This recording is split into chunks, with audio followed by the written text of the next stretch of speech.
YSR Telangana party की सदर शर्मिला की पदयात्रा निर्मल जिले के खानापुर में दाखिल हुई। इस मौके पर पार्टी के कायदीन ने शर्मिला का जबरदस्त इस्तकबाल किया। शर्मिला ने अपनी पदयात्रा के दौरान बात करते हुए कहा कि तेलंगाना हुकूमत में कालेश्वरम प्रोजेक्ट एक बड़ा स्कैंडल है।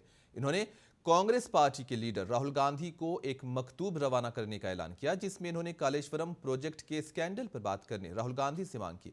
इन्होंने कहा कि तेलंगाना हुकूमत ने हर घर में एक शख्स को मुलाजिमत फराहम करने का भी ऐलान किया था, लेकिन इस पर अमल नहीं किया गया।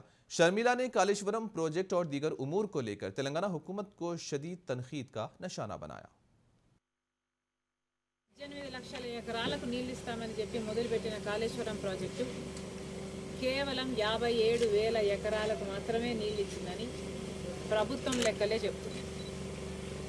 రాజశేఖర్ రెడ్డి గారు అంబేద్కర్ ప్రాణహిత చేవెళ్ల ప్రాజెక్టుని 38,000 కోట్లకు పూర్తి చేయాలనుకుంటే 16 లక్షల ఎకరాలకు నీళ్లు ఇవ్వాలనుకుంటే అదే ప్రాజెక్టుని